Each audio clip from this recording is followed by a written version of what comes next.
Assalamualaikum Ustaz. Waalaikumsalam warahmatullahi wabarakatuh. Ustaz, izin kita mulai Ustaz. Ya, silakan. Bismillahirrahmanirrahim. Assalamualaikum warahmatullahi wabarakatuh. Alhamdulillahirrahmanirrahim. Wa sallallahu wassalam ala nabina Muhammadin wa ala alihi wa sahbihi ajmain. Allahumma inni as'aluka ilman nafi'ah wa rizqan thayyibah wa amalan mutaqabbalah. Amma ba'd. Bapak, Ibu, saudara-saudari yang dirahmati Allah Ta'ala, selamat bergabung kembali di kajian fikih muamalah kita malam ini yang mengangkat tema cara bertaubat dari harta riba. Kajian yang insya Allah akan diisi rutin setiap 2 pekan sekali oleh Ustadz kita, yaitu Ustadz Irfandoni Tarmizi Hafizahullah.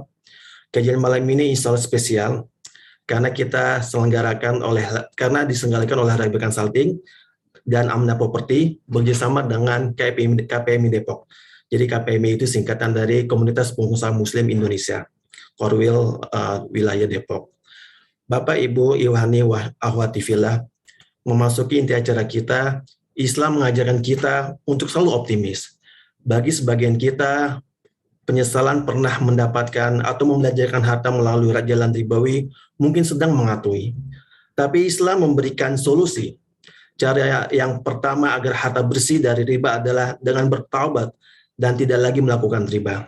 Lalu bagaimanakah cara untuk bertaubat dari dosa riba? Mari tanpa menunda waktu lagi, mari kita mulai kajian malam ini dengan mengucapkan Bismillahirrahmanirrahim.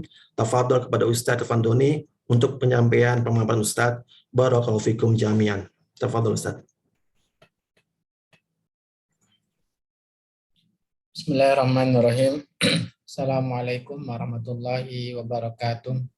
Waalaikumsalam warahmatullahi wabarakatuh. Alhamdulillah wassalatu wassalamu ala Rasulillah wa ala alihi wa sahbihi wa man wala wa ba'd. Kaum muslimin, kaum muslimat yang dicintai oleh Allah Subhanahu wa taala.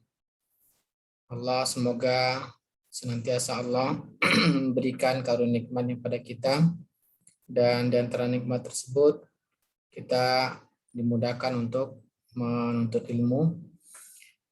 Yang mana tema kajian kita pada malam hari ini yaitu cara bertobat dari harta riba.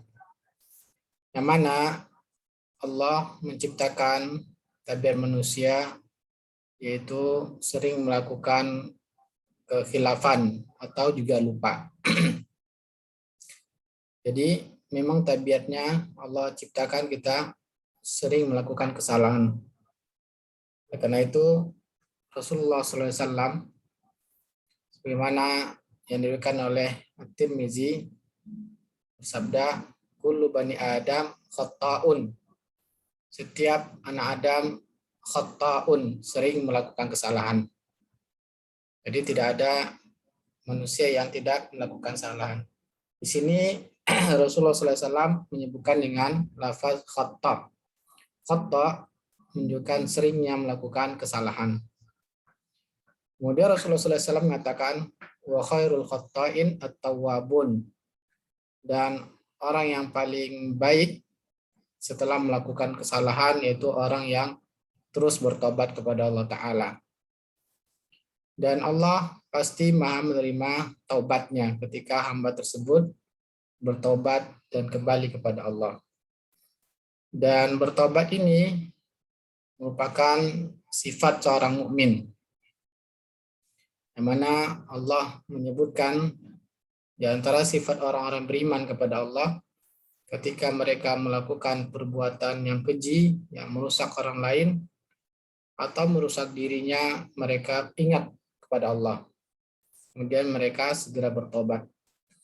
Allah mengatakan, walladzina idza fa'alu fahishatan aw zalamu anfusahum dzakarullaha fastaghfaru lidzunubihim wa may yaghfiru dzunuba illallah wa lam yusirru ala ma fa'alu wa hum ya'lamun. Ciri orang-orang beriman, Allah mengatakan apabila mereka melakukan perbuatan yang keji, yaitu menzalimi orang lain, diantaranya melakukan riba. Yang mana riba ini dampaknya sangat merugikan bagi orang lain, menzalimi orang lain. Kemudian auzalamu anfusahum, atau mereka berbuat dosa, merugikan diri mereka sendiri. Kemudian mereka zakarullah, mereka ingat kepada Allah. Kemudian segera mereka meminta ampun pada Allah. Fastaghfaru lidzunubihim. Mereka segera meminta ampun pada Allah. Dan siapakah yang menerima taubat? Yaitu pasti Allah. Allah Maha menerima taubat. Kemudian walam yusirru ala ma fa'alu, dan mereka tidak, para beriman tidak akan terus melakukan dosa tersebut. Sedangkan wahum ya'lamun, mereka mengetahuinya kalau itu adalah sesuatu yang perbuatan dosa, maka mereka segera bertobat kepada Allah Subhanahu wa taala. Nah, bagaimana cara bertobat dari harta riba ini? Maka para ulama telah mengumpulkan dari dalil-dalil syariat cara bertobat kepada Allah. Ada tiga syarat. Yang pertama yaitu dengan berhenti dari melakukan perbuatan dosa tersebut. Kemudian menyesali. Syarat kedua yaitu menyesali telah melakukan maksiat kepada Allah SWT. Nah, syarat ketiga berjanji untuk tidak kembali melakukannya.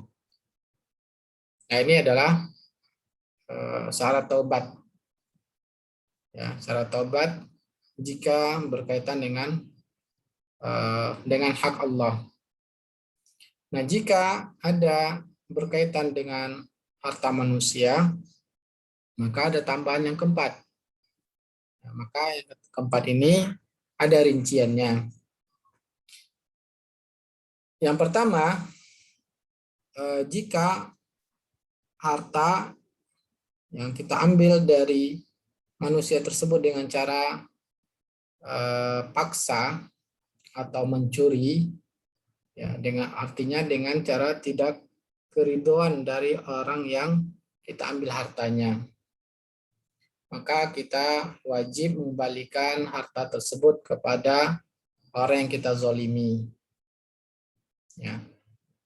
Dan jika kita tidak mengetahui orang tersebut atau dikenakan, ya, atau orang tersebut sudah meninggal, kalau tidak kita ketahui, misalkan dia sudah berpindah atau kitanya yang sudah pindah, ya, atau karena orang tersebut sudah meninggal, maka kita bisa dengan cara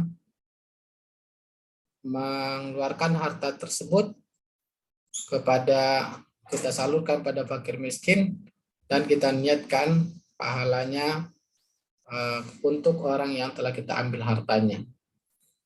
Sebagaimana yang dilakukan Abdullah bin Mas'ud, yang mana beliau ketika membeli budak dari seorang, ya, kemudian ketika beliau akan membayarnya, beliau pun menghitung uang masuk ke rumahnya. Tetapi ketika beliau keluar, tidak mendapati penjual tersebut, sudah tidak ada lagi. Maka beliau mengatakan, ya, bahwa ini akan saya berikan untuk si fulan tersebut. Dan jika dia kembali memintanya, saya akan berikan, dan pahala sedekah ini untuk saya, dan saya akan menggantinya, tetap memberikan uang ini pada orang yang telah tidak pergi tadi. Nah, inilah dalilnya, bahwa ketika kita mengambil harta dari orang yang kita curi atau kita korupsi atau kita rampas, maka wajib kembalikan pada orang tersebut. Kalau seandainya tidak kita ketahui lagi, maka wajib disedekahkan kepada fakir miskin atau untuk sarana umum. Nah, seandainya harta tersebut berkembang di tangan kita, misalkan kita curi atau mengambil uang perusahaan, kita kembangkan, ya, dan hasil pencurian tersebut tumbuh berkembang dengan usaha kita. Maka bagaimana cara bertobatnya? Maka terjadi perbedaan para ulama. Mazhab Syafi'i dan Hambali mengatakan bahwa uang yang telah kita curi dan seluruh perkembangannya wajib kita berikan kepada orang yang kita ambil uangnya tersebut. Ya. Dalilnya karena Rasulullah SAW mengatakan laisa li'riki zalimin hakun. Orang yang keringat atau hasil usaha orang yang zalim itu tidak ada nilainya, tidak ada haknya. Juga dalilnya pendapat Syafi'i dan Hambali mengatakan bahwa diriwayatkan dalam Sahih Bukhari ada 3 orang yang terkurung di dalam gua dan salah satunya dia mengatakan amal solehnya agar kepada Allah agar dikeluarkan oleh Allah Ta'ala dari gua tersebut. Dia menyebutkan bahwa dia pernah memiliki karyawan, kemudian karyawannya tersebut tidak mengambil gajinya. Kemudian dia kembangkan gajinya tersebut, akhirnya banyak tumbuh kembang hasil ternaknya. Kemudian tiba-tiba karyawan itu datang dan orang tersebut mengatakan seluruh perkembangan hewan tersebut diberikan pada orang tersebut. Nah, sebagian ulama mengatakan bahwa untuk harta yang diambil dengan tanpa kerelaan dari pihak yang lain tersebut, jika berkembang, maka uang yang telah dicuri nilainya dikembalikan dan perkembangannya tersebut dibagi 2. Separuh untuk yang memiliki harta yang dicuri dan separuh lagi karena orang yang telah mengembangkan. Dalilnya yaitu sebagaimana Abdullah bin Umar dan Ubaidillah bin Umar, mereka mendapatkan pinjaman dari Abu Musa al-Asy'ari ketika beliau pulang dari Irak. Ya. Abu Musa al-Asy'ari menitipkan harta Baitul Mal. Maka Abdullah menggunakan harta tersebut untuk modal dagang. Beliau beli barang, ya, dan begitu juga Ubaidillah. Kemudian Umar mengatakan, apakah yang lain, tentara yang lain dapatkan pinjaman dari Abu Musa al-Asy'ari? Maka mereka katakan tidak. Maka Umar pun marah. Berarti pinjam ini karena kalian adalah anak khalifah Amirul Mukminin. Maka beliau pun marah.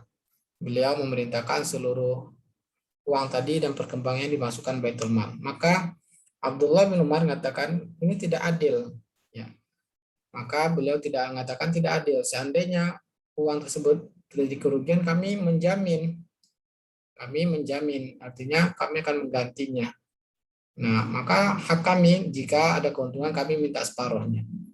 Maka diiyakan oleh sahabat yang lain, maka Umar pun setuju, akhirnya keuntungan dibagi 2. Nah, ini adalah jika transaksi tersebut pada transaksi yang tidak diridhoi oleh lawan transaksinya. Bagaimana jika riba? Nah, ada pun riba, tentunya seringnya transaksi tersebut saling ridho, ya, saling rela. Pihak yang melakukan tersebut, kedua belah pihaknya saling merelakan. Ya. Maka walaupun dalam kerelaan, hukumnya tetap haram, karena Allah yang mengharamkan riba. Jadi kerelaan tersebut tidak bisa menjadikan harta tersebut halal.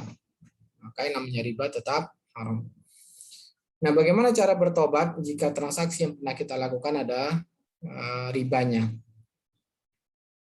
Yang pertama, jika kita memang tidak mengetahui kalau transaksi tersebut yang kita lakukan merupakan diharamkan Allah Ta'ala, maka Allah mengatakan, ya, solusinya bagi orang yang tidak tahu ini, yaitu sebagaimana mengatakan, faman ja'ahu mau'izatun min rabbih fantaha falahu ma salafa wa amru ilallah. Ayat ini menjelaskan bahwa orang yang sudah sampai padanya peringatan ayat tentang pengharaman riba, maka segera berhenti. Ya. Maka kalau sebelumnya karena tidak tahu sudah ada transaksi dilakukan dan belum turun ayat riba belum turun, maka bagaimana? Allah katakan falahu ma salafa wa amruhu ilallah. Ya, maka yang transaksi yang uang-uang yang telah diambil dari riba tersebut, maka berhak baginya, hati halal baginya. Dan semoga Allah menerima taubatnya. Jadi kalau kita memang tidak mengetahui transaksi tersebut sebelumnya diharamkan karena riba, maka yang telah kita ambil, ya, maka itu tidak wajib kita keluarkan. Tetapi yang belum kita ambil tidak boleh kita ambil. Ya, ini adalah bentuk taubat kita, maka berhenti, maka tidak boleh kita ambil lagi bunganya misalkan, atau tidak boleh lagi kita membayarnya, ya, tidak boleh lagi membayar bunganya. Nah, bagaimana jika kita memang dari awal sudah mengetahui bahwa ini haram, tapi kita tetap melakukannya, baik itu karena kekhilafan kita disebabkan khilaf ini disebabkan nafsu, takut, khawatir. Ya, kalau tidak melakukan ini nanti dirinya atau keluarganya akan makan apa. Ini adalah akibat dorongan dari nafsunya atau bisikan dari setan yang terus mengganggu, yang membisikkan sehingga ragu untuk meninggalkan, ragu terhadap rezeki Allah Ta'ala. Nah, dari awal sudah mengetahui ini adalah haram. Ya.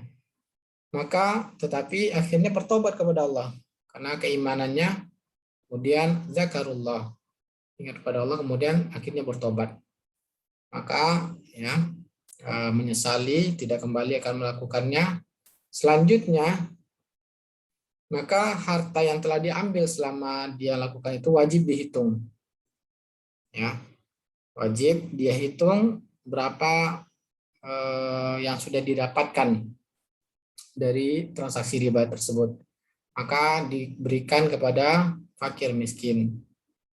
Nah, kalau seandainya orang bertobat ini sendiri, dia dalam keadaan fakir miskin. Karena dengan dia bertobat, akhirnya tidak memiliki pendapatan, otomatis menjadi orang fakir miskin. Maka ya boleh bagi dirinya untuk mengambil jika masih ada sisa uang yang riba tersebut untuk kebutuhan pokok dan sisanya diberikan pada fakir miskin lainnya.